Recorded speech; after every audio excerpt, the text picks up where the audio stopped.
Good morning, everyone. My name is Kalab, and I will be chairing today's webinar.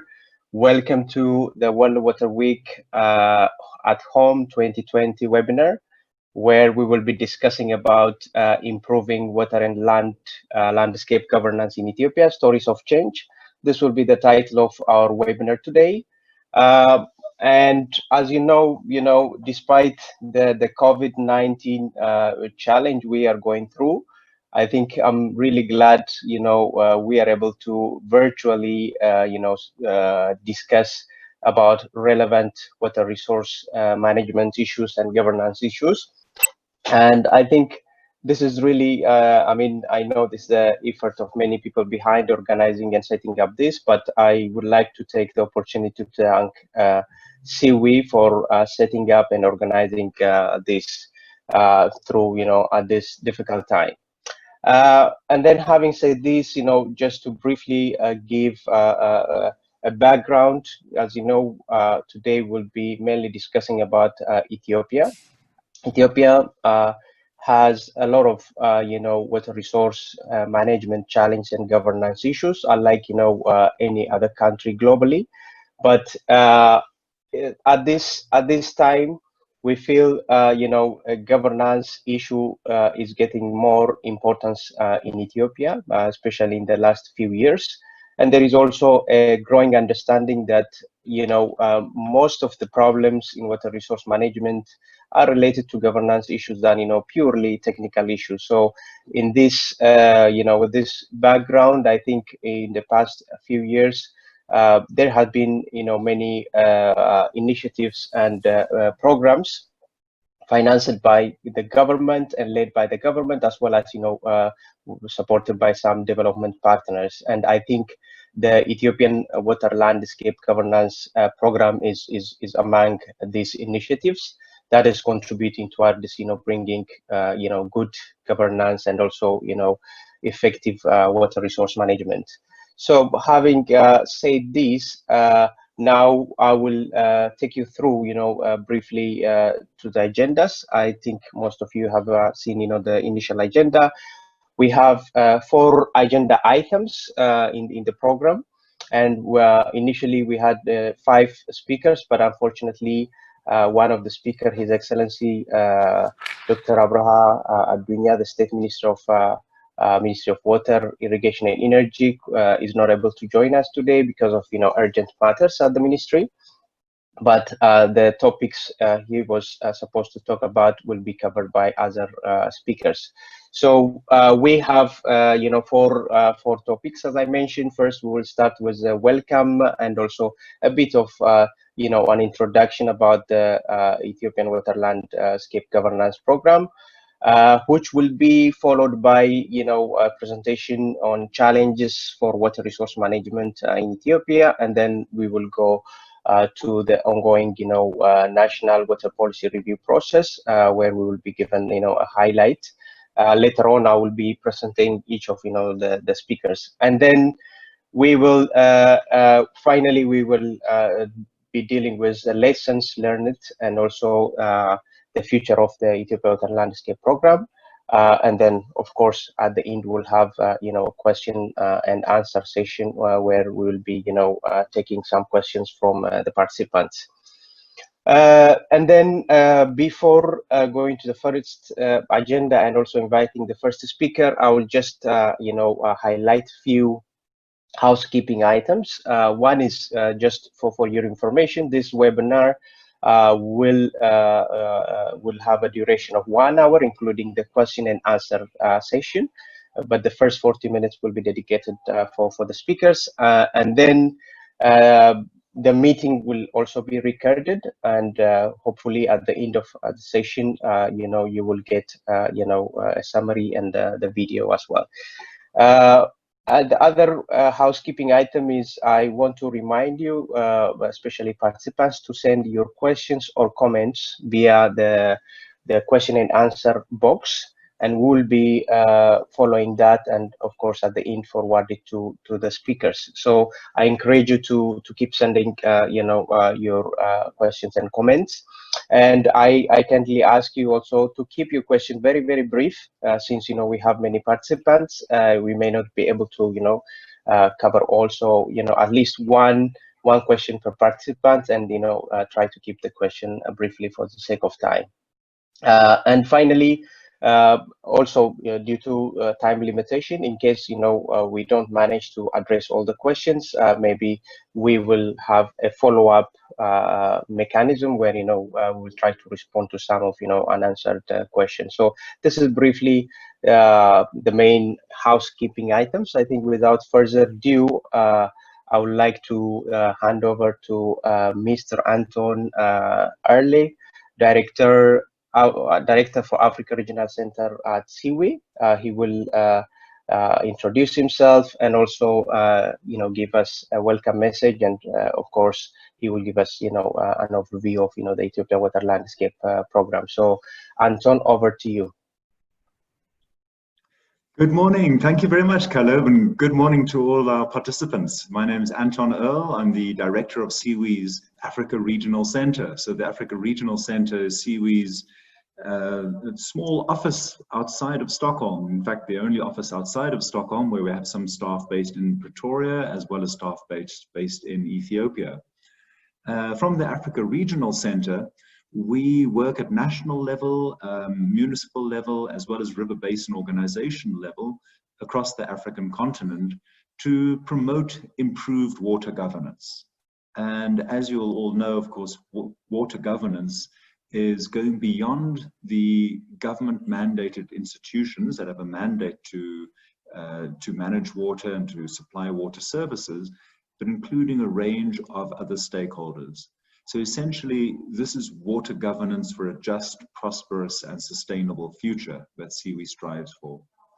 And it's the way that CIWI, of course, understands water governance, because we get this question quite often: what is water governance? And there's a lot of work that's been done on understanding that. But it's quite simply looking at two dimensions: the functions of what has to be done by your water governance institutions. So this is the policies, the strategies, the coordination role that they play, regulatory role, capacity development, essentially what they should be doing, as well as the attributes of what you want to see with good water governance. The fact that there's a participatory approach, there's inclusiveness, accountability, transparency of decision-making, for instance, and generally an evidence-based approach to your decision-making. And when you get these two factors together in the right mix, your functions and the attributes being associated with them, that's when you can get the good outcomes that you are really looking for. Behavioral change, of course, at every level, but in the long run, that you can actually start attracting investment into your water sector, investment across the entire water value chain, right from catchment management to conserving the catchment, to then all the way through to building the infrastructure that's needed for really supplying water in the long run. And then, of course, protecting the ecosystems that are so important. And of course, this is across all the different types of water that you might encounter, from rivers to lakes to groundwater and so forth. So CIWI works across the African continent in collaboration with various partners and very much in support of the government efforts that are being taken. So the fact that we were invited to work with the Ministry of Water and Irrigation and Energy in Ethiopia was a great privilege for us to work with a committed and dedicated team, both at central level, at the federal level, but also at the basin level, where we are specifically working in the Rift Valley Basin, centered around Lake Hawassa and the city of Hawassa, and really trying to support the innovation that is taking place in Ethiopia. And we are very pleased to see that this is really being applied on the ground. So I feel very privileged that our team can be part of this. And I think today we'll discuss some of the approaches that are being taken. So it's a multi-level approach, of course, from the national level right down to the local level that is needed. And of course, CIWI does this only in collaboration with a range of other partners. We're not able to do it all ourselves. So Caleb, with that, I'd like to just invite all the participants to pose questions and really be active in this discussion, and really try and find out more what is happening in Ethiopia around the space of water governance. Thank you.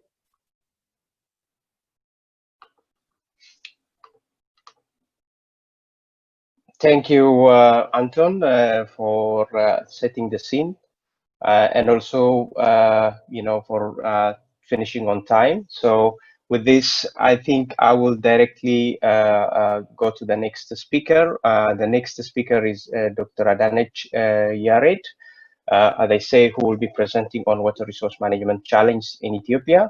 Just to give a brief profile and introduction of Dr. Adanej. Dr. Adanej, currently she is the Director General of the Basins Development Authority. And before that, she was a professor at Addis Ababa University, and she has worked for more than 8 years in that capacity, and then also involved in various projects. With that brief introduction, I will call upon Dr. Adanej to make her presentation. Over to you, Dr. Adanej. Okay, thank you, Caleb and Anton, for welcoming and preparing this virtual meeting. You are hearing me? Hello? Yes, we can hear you. Please go ahead. Yeah. Okay. Okay. So the main focus of my presentation is a big challenge of the water resource management of Ethiopia. Before presenting about the challenge, to say something about the background information about the Ethiopia and the water potential of the Ethiopia. So the country is, normally the water is one of the most vital natural resource. So without this water, there would be no life on the earth. So for Ethiopian, water is also the natural resource. So the current, normally the country surface area is around 1.13 million kilometers square. From this one, 99.3% is this land area, and the remaining only 0.7% is the water body. That means the country is land-locked country. The current population of the country is around 120 million people. The topographic characterization of the country is its highly massive land and rugged terrain and low place. So it's from high mountain to lowland. There is a variation of the topographic characteristics. When it comes to the water resource potential, we have around 122 billion meter cubic per annum surface water potential, from 25 to 40, because this one is the study of this one is not completed currently. The estimated amount is 25 to 14 billion meter cubic groundwater potential, 12 wetlands, 11 fresh and 9 saline lakes, 8 lakes created by volcanic eruption from that one. The other is the 15 major artificial lake. That one is created because of construction of dams and so on. The other is, what is the major challenge of Ethiopia? The major challenge of the Ethiopia water resource management is one is natural and the other one is man-made problem. From natural one, the one is geographical and seasonal variation. From the geographical variation,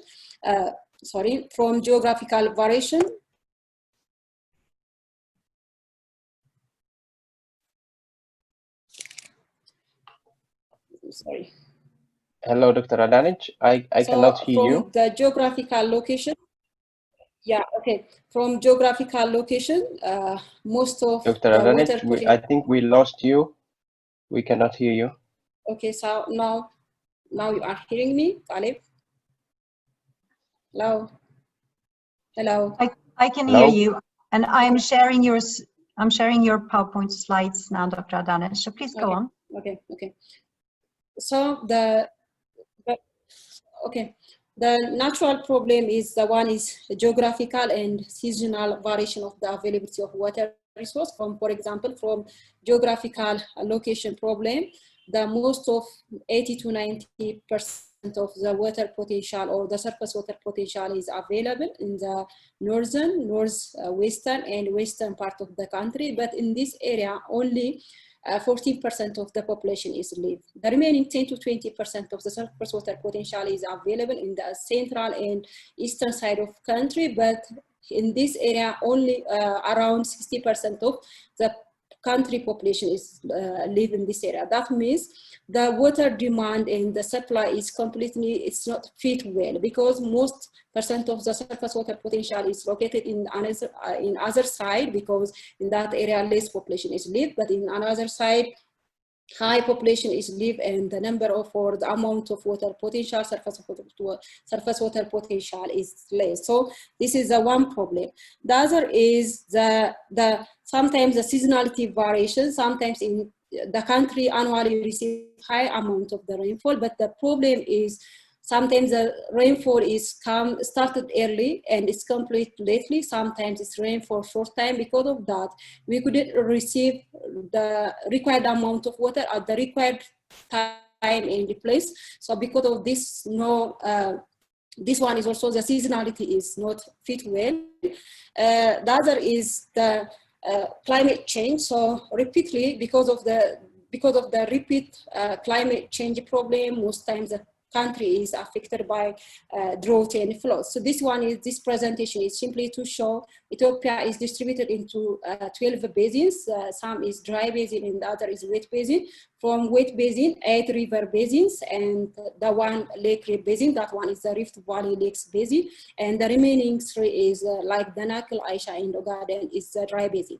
This shows from this presentation, if we check the hydrological the hydrograph of this flow, the rainfall, the discharge is high during summer time, but during other season, the flow is very less.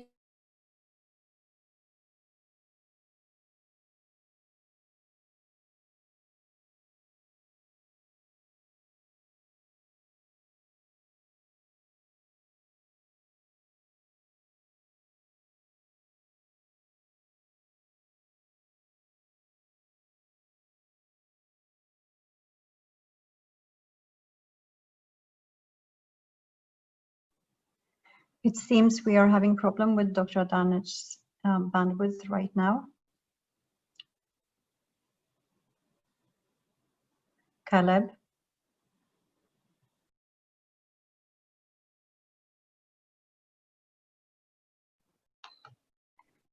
Jenny, hello everyone, can you hear me?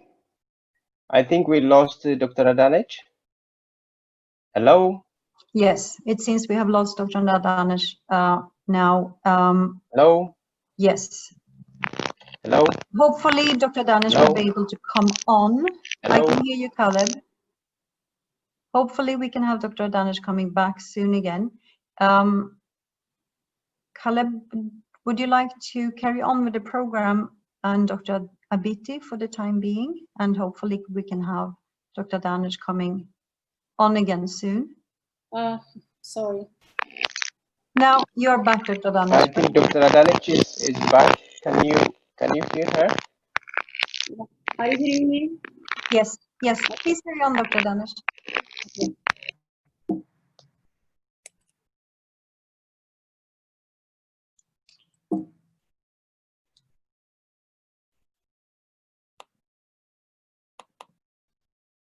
So the other one is man-made challenge. In the one man-made challenge is there is a lot of that unplanned water use and unsafe water use systems we use in the country. This is a big challenge. So a lot of sedimentation is entering into the lakes, reservoirs, and wetlands, and so on. This is because of degradation of upstream of the basins, deforestation and soil erosion problems, and also the Ethiopia is the water towers country, so this water tower is highly degraded. This is the one challenge, the one man-made challenge. The other is removal of buffer zones. Most of the buffer zone and river bank is removed. This is the big challenge for sedimentation, soil erosion, and so on. The other is irrigating river banks, diverting natural river course for different purpose or to use for the water for different purpose. Other using wetlands for other purpose like agricultural use losing of, because of that, losing of benefits of wetlands, because the wetland is a kidney for lakes, so we miss that the main benefits of the wetlands. The other is water quality, or the water is water pollution. That one is increase the water pollution because of the buffer zone removal from time to time, because of increasing agricultural land, wastewater release from household and industries. The other is aquatic weed. That means, for example, the water hyacinth is the big challenge at this time. For example, in Lake Tana, in Lakes Zwai, Koka, Abaya, and so on. Currently, the big challenge is this water hyacinth. This is increased from time to time in the water body. The other challenge is different challenge connected with different resource of the water. So the one is the river challenge is the pollution. That one is our river is polluted. For example, from our lakes, from our rivers, Ash is highly polluted because of this industrialization, urbanization, and so on. Zawai, Hawassa, and so on. The other river is over abstraction. That means the water, the peoples of abstract the water for different purpose, like Zawai, Lake Zawai, Langano, Haramaya, and many rivers during dry seasons for irrigation purpose and for different purposes. The other is the lakes, the resource is lakes, so these lakes are affected because of the pollution, over abstraction, sedimentation, and water wheels. Already the name of the rivers and lakes is listed here. The groundwater highly is polluted and over abstraction. So when some industries and so on establish or install, so immediately without permission, even they abstract the water, there is over abstraction in the groundwater potential or from the groundwater. The other is the reservoirs affected by high sediment deposition and water with like water hyacinth.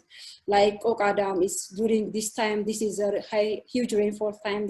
During this time, it's highly the water hyacinth is distributed in the lakes. The last one is the wetlands. So the wetlands is affected by pollution, sedimentation, and water weeds and so on, like Zawai, Hawassa, and also Tana, Koka, Abaya, Chamo, and so on. So the other challenge is the weak integration and coordination between the organization, like that means the horizontal integration and coordination, and also the vertical is big challenge. So the integration is very weak. The other is data and information system. So more data and establishing more data and information is required, because with this limited evidence and decision making we are working. So the other is stakeholders engagement. So stakeholders engagement during workshop time, maybe they involved, but practical implementation there we have a big challenge and gap. The other is weak regularity of law enforcement capacity. There is law, but the law enforcement capacity is very big challenge for water resource management. The other is resource mobilization. We need more resource, but this is also, we have a gap in this area. So this is my short briefing to give some hint about the water resource management challenge of Ethiopia. Thank you so much.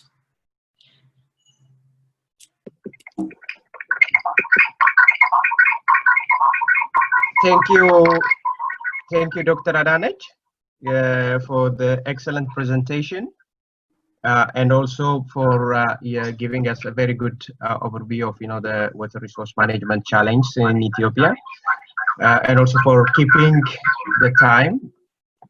So with that, now I will call upon the next speaker. Maybe before that, I would like to remind participants to keep sending questions through the question and answer inbox. We are receiving a couple of questions, but we expect more, so please try to actively engage and keep sending us the questions. With that note, I will hand over to Ato Abiti. Ato Abiti is currently the Research and Development Director at the Ministry of Water, and he has been working in the ministry for more than 20 years. He has ample experience also in water and land resource management. He has been engaged on various projects and programs within the ministry, as well as the previous Valley Development Authority as well. And also from time to time he engaged on water resource management consultancy work. So Ato Abiti, over to you. Thank you, Caleb.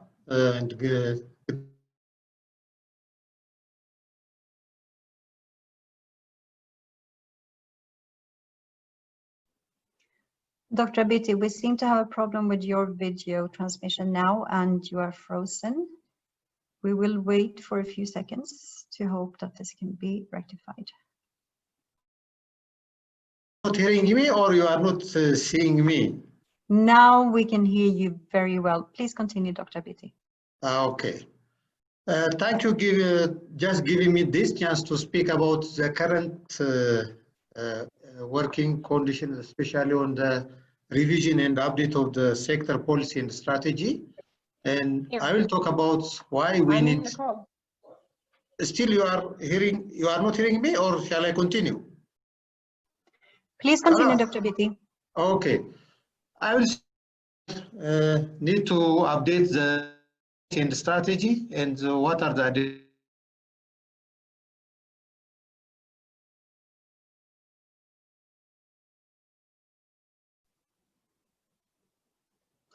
So again, we have a problem with Dr. Abiti's bandwidth, and we're hoping that this will be solved very soon. We will just be patient.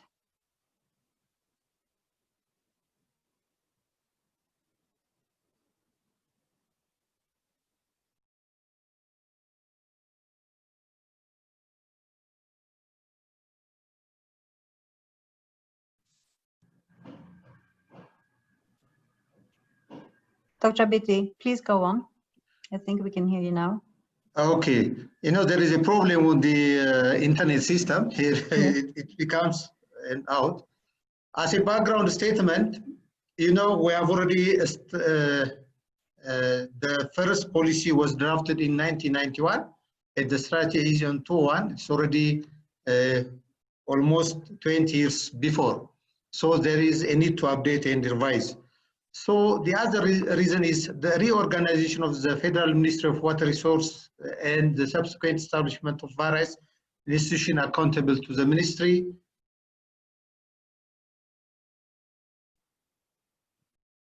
And the development of like GTP documents, the CRG and 10-year perspective plan. And the government of Ethiopia is wants to have an Ethiopian industrial hub of light manufacturing industry in Africa with the aim of supporting the country's progress toward this middle income country by the year 2025. The Africa Agenda 2060, the African Water Vision for 2025, and the Sustainable Development Goal, and the government has entered a new stating public-private partnership, economic reform, well-coordinated response to properly country's economic progress is well underway. These are the background which initiate us to update and revise the 20 years back policy and strategy document.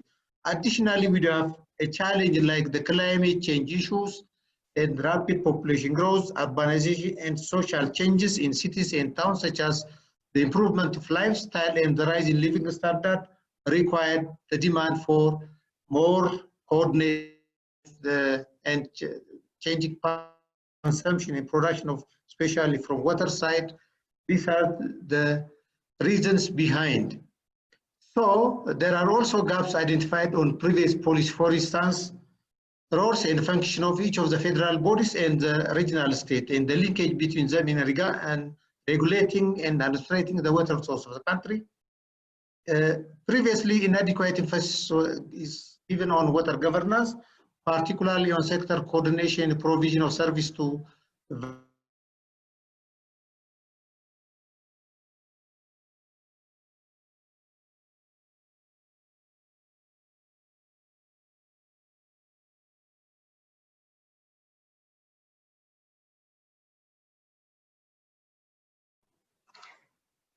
We will again wait until the internet starts working again for Dr. Abiti.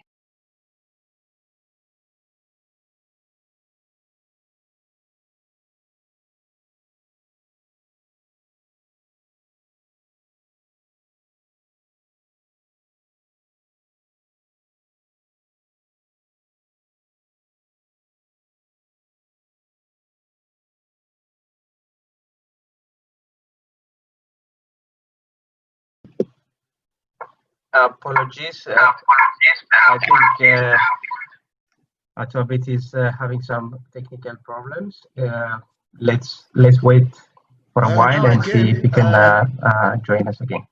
Yes. Okay, the role of private sector was not included before, but now it is an urgent, and we have to include the water sector financing was shallow in the previous one, and now we have to include in broader terms.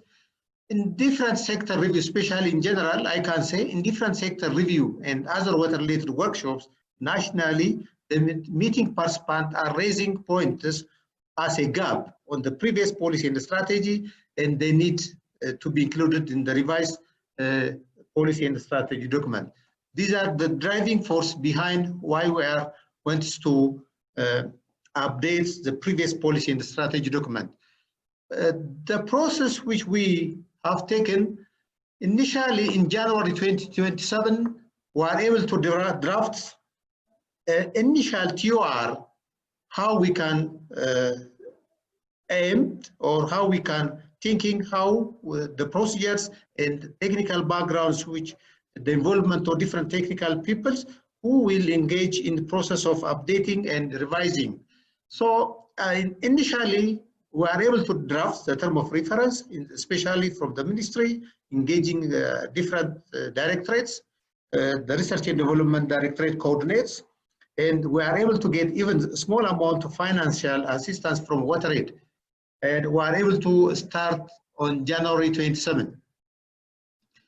On December, on the same year, we held an internal review process with the aim of creating know-how on the process, how we'll go and engaging different actors with the ministries, different directorates, and senior professionals on the prepared draft working papers and how to produce different working papers, and the gap for different thematic area working papers also conducted and obtained feedbacks.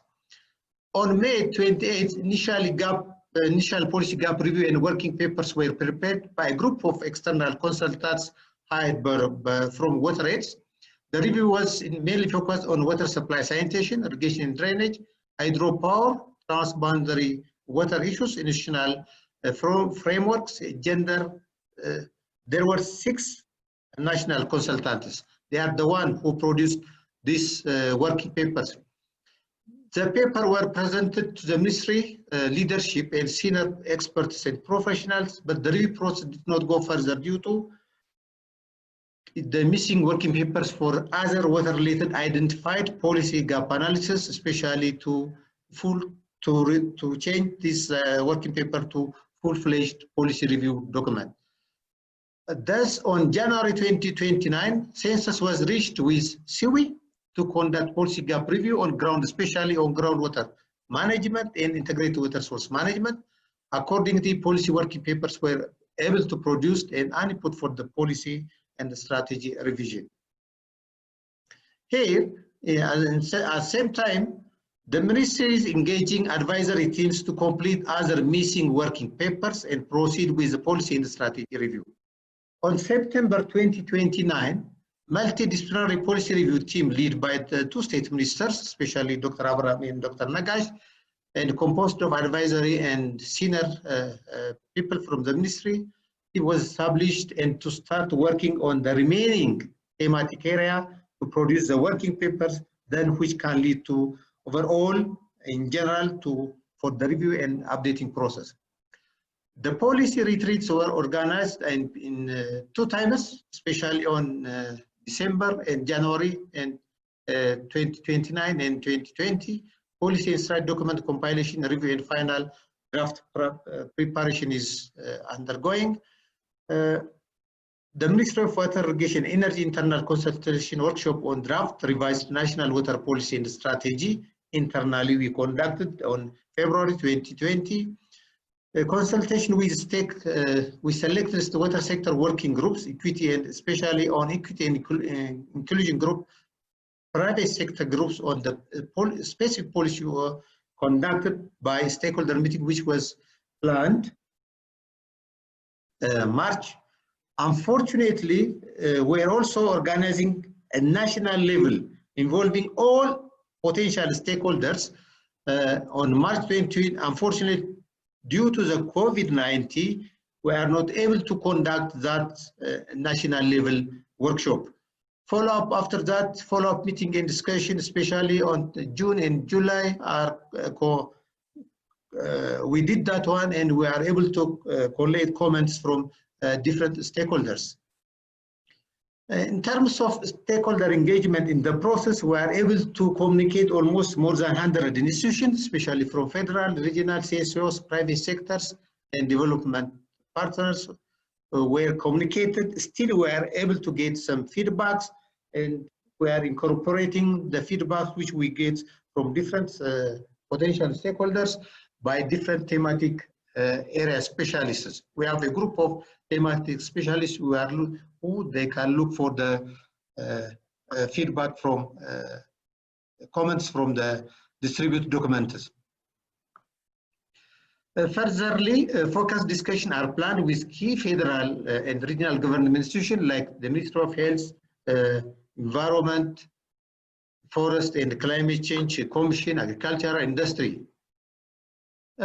And I would like to put some few points what are the content of the revised policy in terms of water and center development, socio-economic development, and improve the well-being of the people. This is a general statement.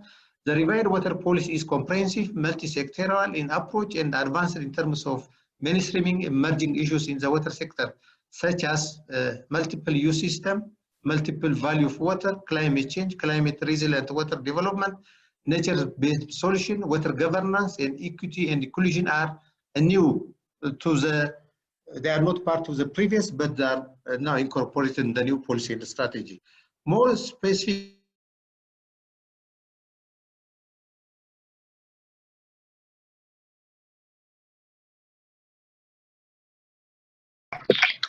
we have, I think again, Abiti's image is frozen. Let's give him 1 minute. If not, I think we'll continue for the sake of time.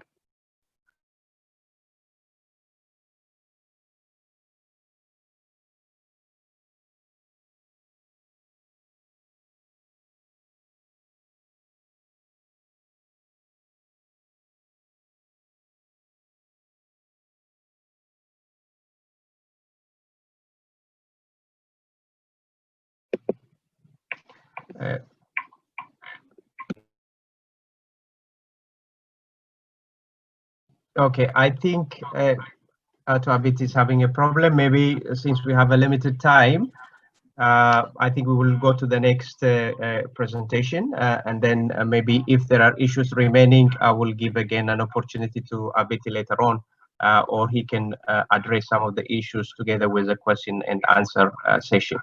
So now, according to our agenda, Dr. Jenny Gronwell will be presenting speaking on the last agenda, which is related to the lessons learned and also the outlook to the future of the Ethiopian water landscape governance program. So Dr. Jenny has been working over 20 years in issues related to governance and also water policy and also on water rights issues. And also she has been involved in the Ethiopian water policy review as well. As Abiti mentioned earlier, she was the one who conducted the assessment on the groundwater study. Apart from that, Dr. Jenny has been also working, and also she has an extensive experience in areas like India, China, Vietnam, and of course Sub-Saharan Africa. So with that, I think brief note, Dr. Jenny, over to you. You can go ahead with your presentation. Thank you very much, Caleb. Good morning to everyone from a sunny Stockholm. As Anton said in the introduction, we have been implementing this program for some 2 years, and at this point we have been involved in creating opportunities for learning and dialogue with collaboration partners, including the MOE and the BDA and beneficiaries on the ground. And this program spans over a large range of activities, and it all actually started with engagement with the textile sector, where we aim to build capacity at the Ethiopian Textile Industry Development Institute. But we have also had the great privilege of learning from this program over the years, and I will take you through a few of those lessons before I then at the end say a few words about where we are going next. So, lesson learned, number one. We spent a lot of time on the ground, and we soon concluded that field activities should be implemented together with national and local stakeholders that fully understand the cultural context and have access to networks of local institutions. And in 2019, we concluded that conducting a stakeholder analysis is crucial in identifying the right stakeholders. Lesson number two. Integrated Water Resources Management, IWRM, is the overarching umbrella for our program, and it emphasizes collaboration. So we learned that collaboration with other development organizations working to support water resources management and development in Ethiopia is critical for effective program implementation. It adds technical and scientific value to the program and to our work, and it also adds capacity to implement and adapt. And one of our main implementing partners is IWMI, the International Water Management Institute. Now, Rome wasn't built in a day, and likewise, one cannot break silos in a year. Another lesson was that coordination among government, non-government organizations, and international stakeholders is key to leverage funding, information, and resources. Lesson number three. Even though gender mainstreaming is explicitly emphasized in Ethiopia's current water policy and also in the new version that Dr. Abiti told us about, even so, participation of women is low in the water sector still. So, awareness raising is not enough. We need more innovative and systemic approaches. And therefore, we have learned a few lessons. In our, now let's say, I hope you can see everything on my screen because I will probably just, yeah, okay, there we go. In our initial gender mainstreaming workshops, the participation of women was 80, even 90%. So where were the men? And we also knew that gender equality is not a women's issue only. It relates to and affects men as well, men and boys. So a learning and a decision was to host a gender sensitization workshop for male staff only.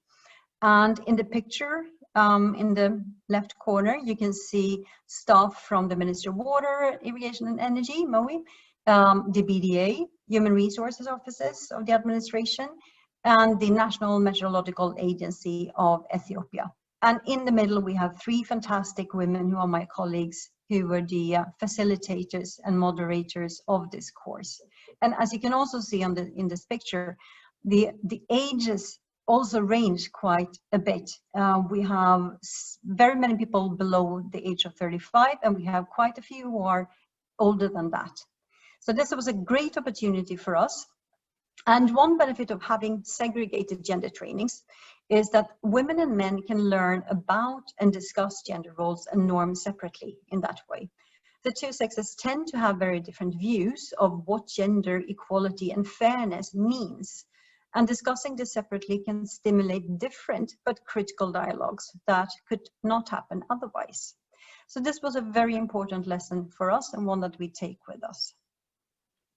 Lesson number 4. IWRM promotes the coordinated development and management of water, land, and related resources in order to consider all uses of water in a river basin. However, the linkages between IWRM, this approach, which is focusing on the river basin, and sustainable land and forest management are not well conceptualized, and they are not well operationalized in existing tools and methods for landscape restoration or for IWRM. And this is neither at the international level, where, for instance, FAO and the IUCN operate, nor at the national level. So this is something we are trying to address in the project or program. And one lesson has been that the landscape restoration should integrate land, water, and forest management, take a bottom-up approach, and generate tangible benefits for local communities. And all this needs to be considered in the capacity building and training program. So here we are now in a webinar. We are currently 64 people online. We can most of the time hear each other reasonably well, but we can't turn to each other and nod and say, ah, that was really good, yeah, that was interesting. And at least for me personally, that is something that I miss a lot. I miss being with you all in the same room. But this is maybe the new reality that we're trying to accommodate to. These pictures, they show different situations, different meetings that we have arranged in the program over the past years. In the bottom left corner, we have Dr. Adanaj, who visited the World Water Week in person a year ago. This was a fantastic event and an opportunity to collaborate, meet face-to-face, and exchange views, experiences, and so on. But we seem to be fast tracking into the future. Due to the COVID-19 pandemics and ensuing safety measures in terms of travel restrictions, lockdowns, we are going from in-person meetings and from visits to the Hawassa catchment and our learning watersheds, where we really like to spend time on the ground with people, with the end users, for us to learn and for us to be able to also give something in the local context.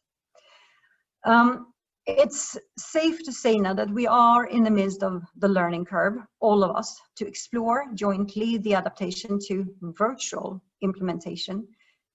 History tells us never to let a good crisis go to waste. So our engagement in the program in the times of COVID-19 continues.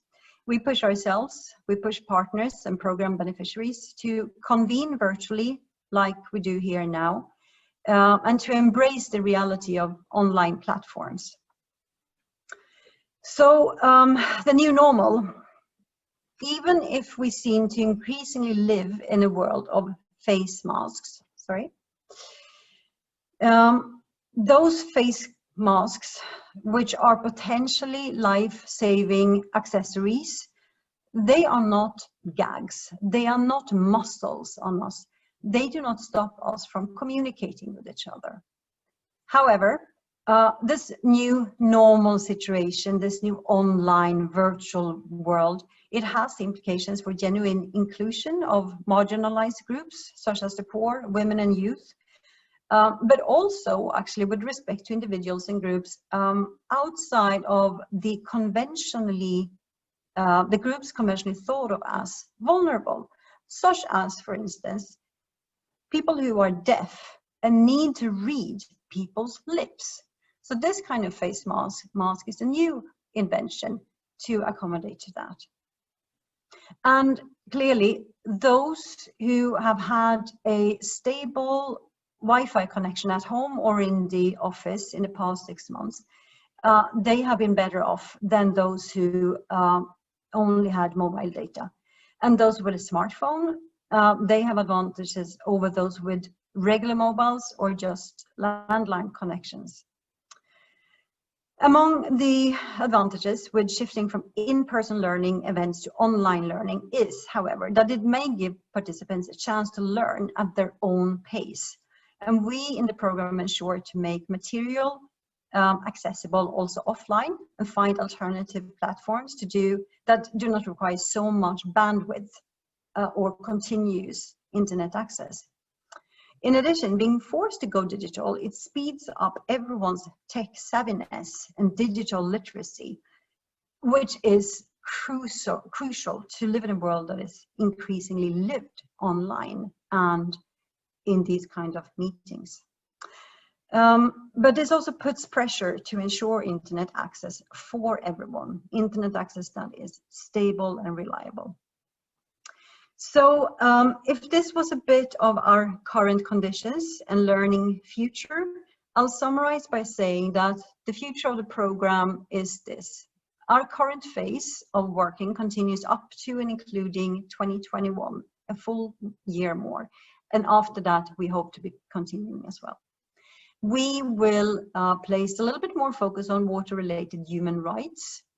There is an upcoming webinar that takes a human rights-based approach to IWRM, which serves to highlight what and who should be prioritized in water allocation planning and decisions for more equitable sharing of water. And we have many trainings, course modules, and capacity building opportunities lined up for those we work with. And with that, I encourage you to go into our web page that is dedicated to the program and learn more about what we do, download the resources that we have there, and so on. Thank you so much.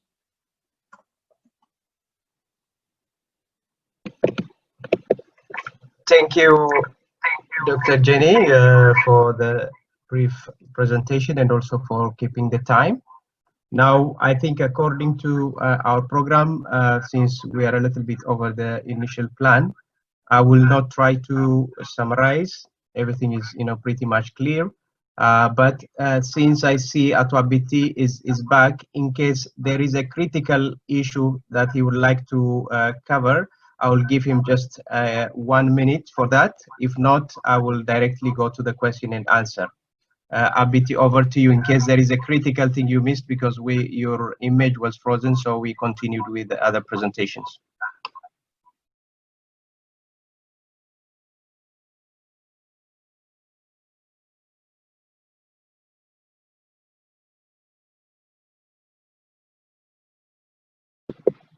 Ato Abiti, are you there?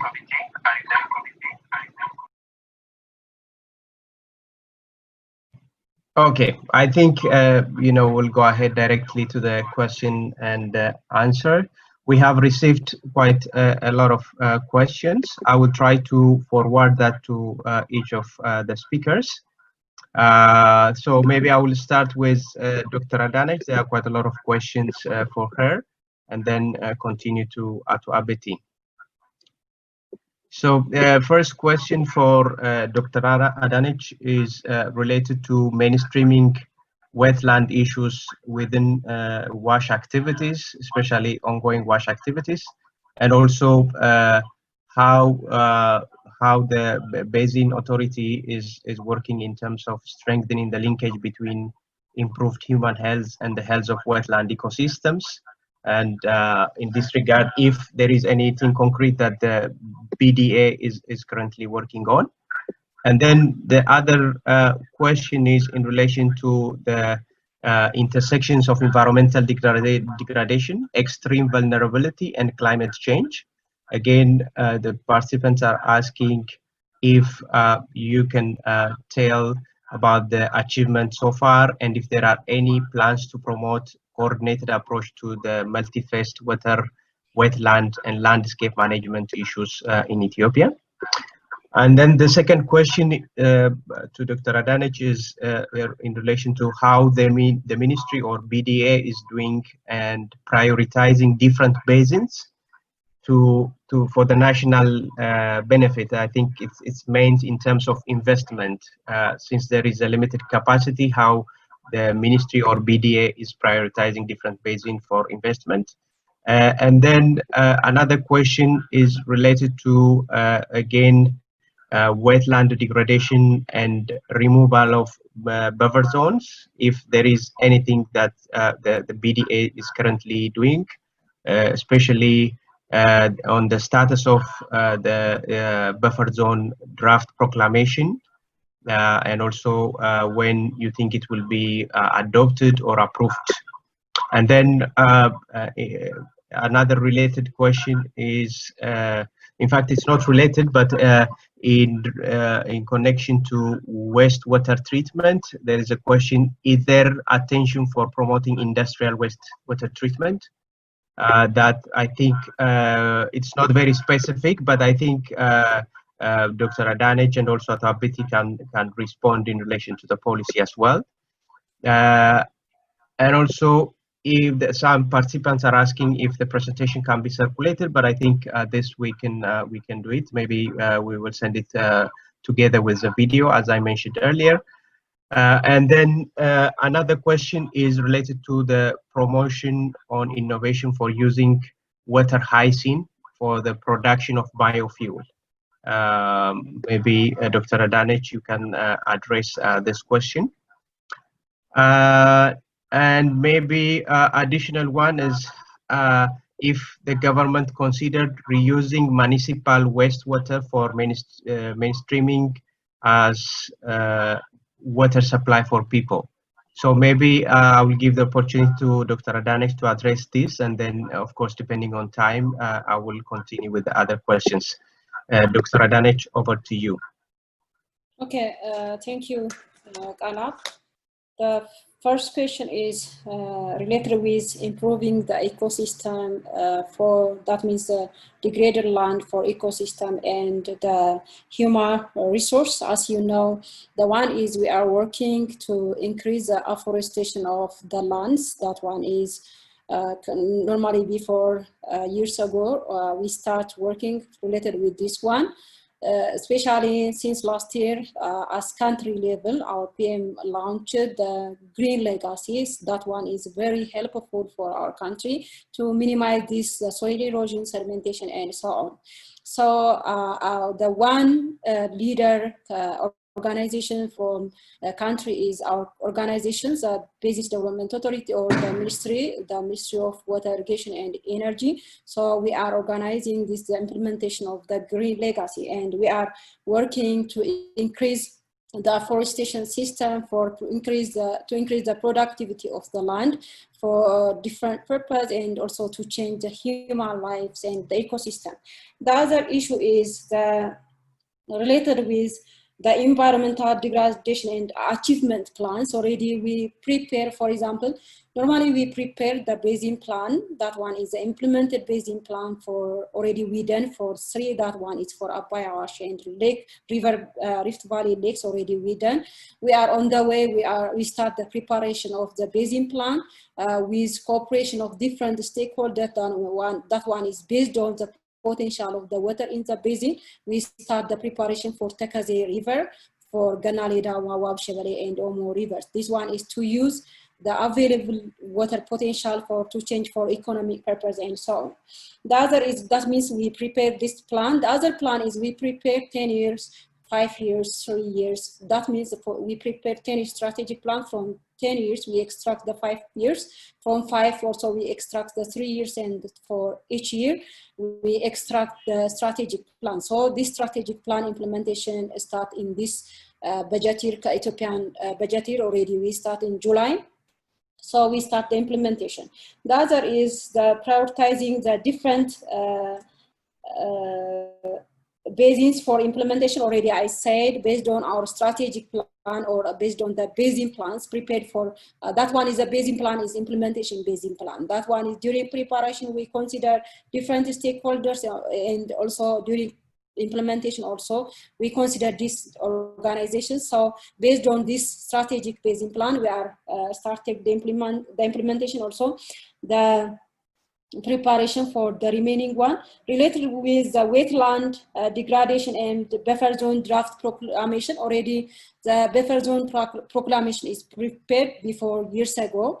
So 3 times we sent for CORTSM, but they gave us their comments 3 times. So finally it needs further analysis. Because of that, we start the analysis, and already we are on the way to finalize this one. So after finalizing their comments, we send to them after they endorse it to us, we send for PM office, and after the PM office and Basin High Council endorse it, we start the implementation after 16 days and so on. Related with wastewater treatment promotions, in Addis around, we have big treatment plant in Akaki, so that one is after treatment plants. We use the treated water for urban agriculture and so on. No, this one is that it's not distributed as country level. We have pilot sites related with this one.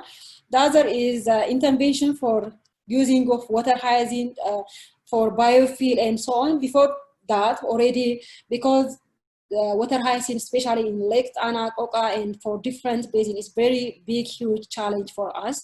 So based on Lake Tana, we prepare the water hyacinth management strategic plan for 5 years. That one is endorsed last year, and we start as one organization implementation of this, and this one is it's work and prepare with integration of different universities and governmental and regional organizations. So we prepare different campaign, and we are even preparing on the way. We are on the way to prepare short-term implementation or removal mechanism by extracting from that 5 years strategic plan. That means already we prepare 5 year strategic plan to remove and also to use this one. Then also from different mechanism, propose different mechanism, for example, physical, mechanical, biological, chemical, and so on, different, and using the water hyacinth for different purposes is considered in the strategic plan.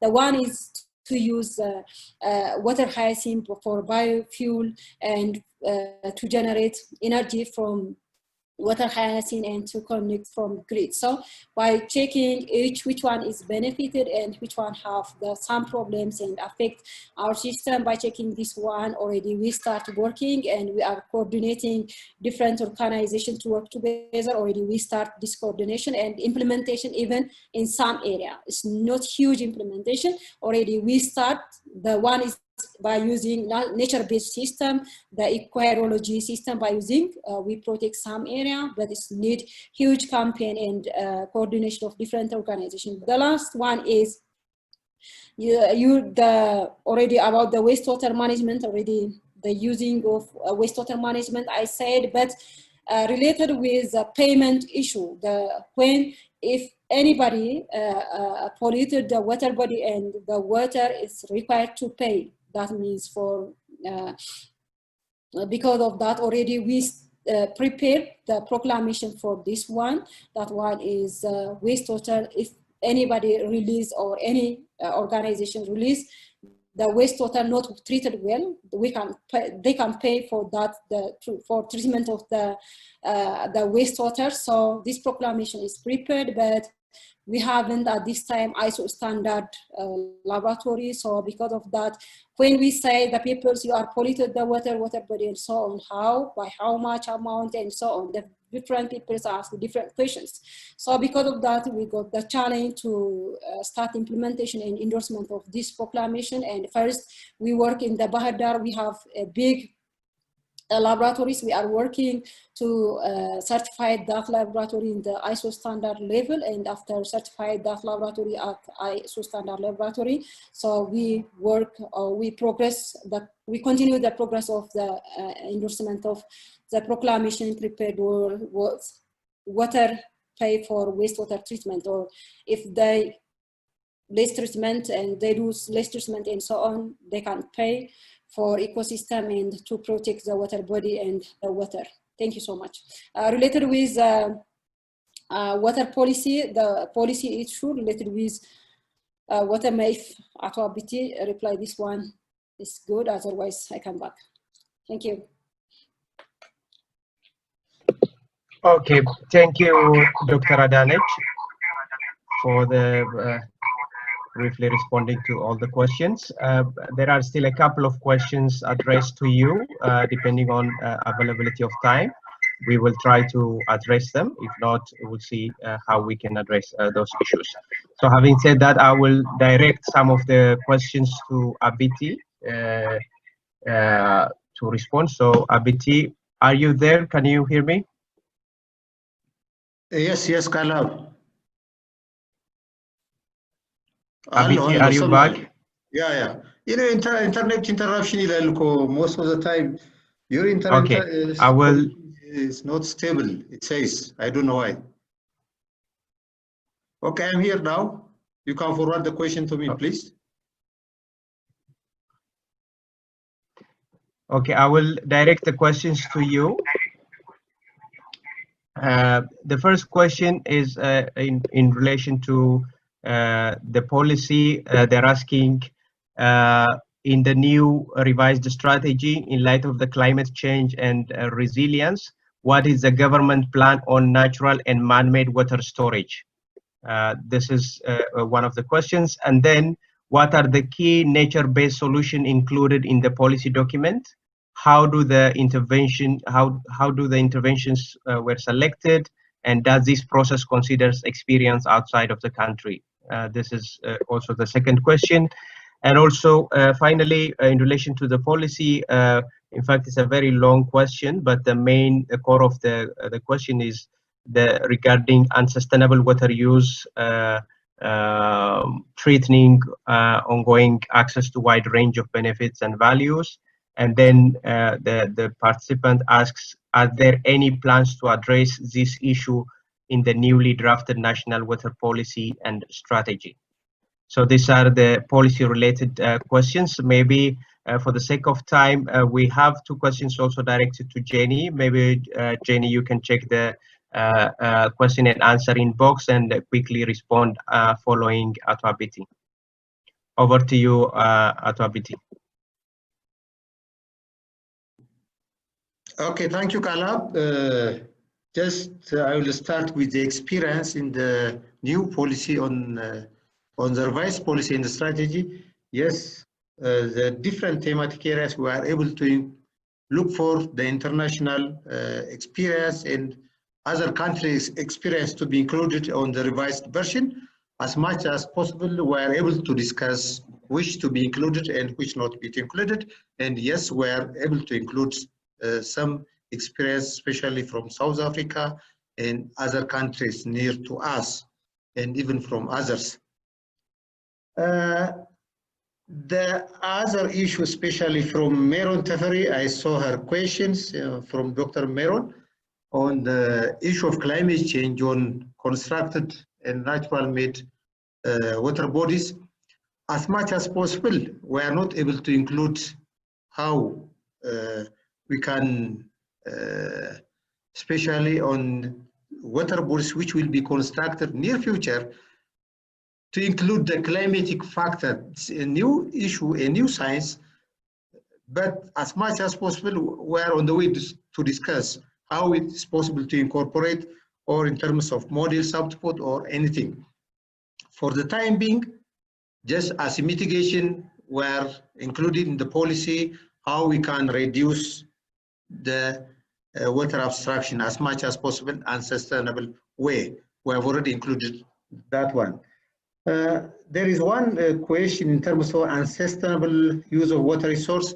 You know, in the policy, in the strategy, we indicated that water should be used for the benefit of socio-economic development of all society.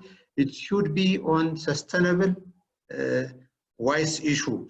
There will be a catchment management and at the same time water allocation modalities, which should be done by river basin development authorities or any water utilizers. They have to get some permission how they can use in terms of sustainable use. I think these are the question, Caleb.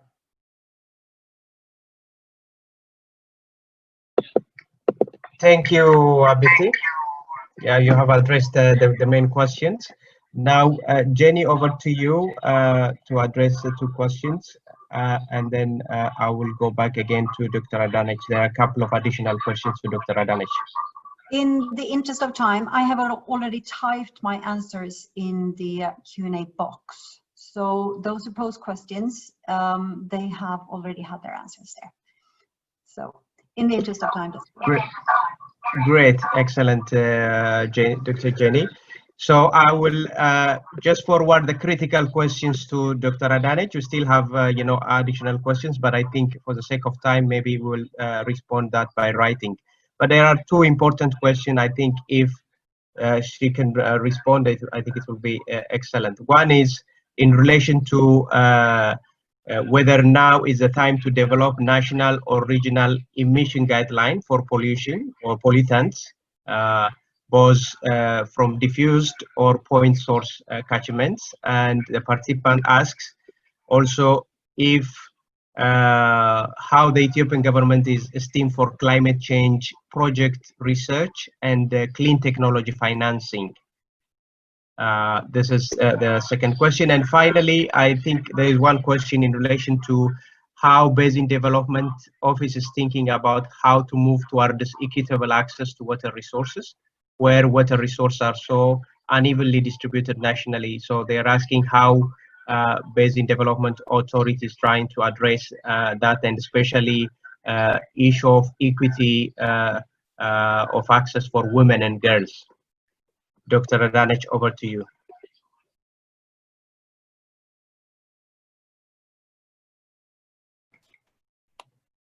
Thank you, Caleb. I think the first question is not directly for us because related with the climate change, national and regional emission and so on. We have organization as country level. That one is Environment, Forest and Climate Change Commission. This is a mandate given for them, not for us. So our mandate is to protect water bodies and the dams from sedimentation and so on. So this question is related with that one, but to say something, because there is integration or connection each other. So we are working to increase the afforestation, to increase the emission of the climate change and so on in the national and regional level. We are working, mainly our focus is based on the water body and the waters. And that means in the reservoir, wetland, rivers and so on. Focused on this one, we prepare different projects for 5 years and so on. So based on that, we implement since years ago, and currently also we are implementing related with this one. As I said previously, we are also working with a big green campaign. That one is launched by our PM to address whole country. That means international level. So the seriously directed one question is directed for me is for use of equitable share of the water for our countries. So we work at water allocation. For example, we have dams and also different source of the potential source of the water. So we allocate the water. So when we allocate, for example, if the upstream peoples, because in our country, one water or the river is not, it's set in one basin. So, in one basin, it's in the region. So it's transferred from one region to another region. For example, the smallest one is Rift Valley Lakes. So the Rift Valley Lakes is shared between the Oromia and South. Currently it's in the 3 because the Sidama is come to regions. So with different 2 and above regions. So equitable management of this sharing of the water is required. So because of that, if the upstream peoples extract more water and the limitation happen in the downstream peoples, this one is very, very big issue. Because of that, we work in the water allocation. We allocate the water. That allocation is in the meantime based on dams. So we have, in the meantime, we do the water allocation for 11 dams. So we store enough water during highly rainfall time, and we allocate this water during low time or during dry period. So with this one, we manage the water by allocating with equitable use of the system. Related with girl and women, normally we have a different organization. For example, the irrigation organization, that means water use, irrigation water use organization, especially in the Awash Basin. So when we allocate the water, we are considered them. But the other one is related with water supply and so on, to minimize their load by fetching the water from long distance and so on. Our Water Development Commission, we have a federal level, we have Water Development Commission. They are working related with that one. What that one is by drilling borehole to fetch the water nearest to them and to preparing the by using the available water potential, and by increasing the water supply system. They are addressing the working related with that one. But our is the allocation part, and we are allocating the water for these groups and so on. I think I address. If I miss some information, I come back. Thank you, Talab. Okay, thank you, Dr. Adanich. I think you have addressed the important questions. Now, I think this will bring us to the end of the session. Of course, there are still, some questions, but due to time shortage, we will not be addressing that. But what we can do is I will discuss with the host, and maybe when we send a brief summary of the session, we'll try to also include some of these critical questions that requires response. Otherwise, issues related to the policy, as Ato Abiti mentioned earlier, we will have an opportunity also to present the final draft policy at some point, and definitely you will have an opportunity to get more detailed information about that. Otherwise, I think that will be it, and I would like to thank the organizers and all the speakers, and also all the participants who forwarded interesting question. That is, as you see, we have passed our time limit. It shows that the discussion has been fruitful and also engaging. So I think with that, I will end the session, and definitely will get back to you with the video plus, as I said, some relevant information and summary of the session from my side. And that's it. I don't know if anyone would like to say anything. Otherwise, I will end the session here. Thank you, everyone. Thank you. Thank you, everybody. Thank you, everyone, and have a wonderful day. Okay, thank you. Have a nice day. Thank you, and have a nice day. Sorry for the interruption of the internet. That is the technology issue. Hope we'll see. That's fine. Alrighty. Bye-bye. Bye-bye.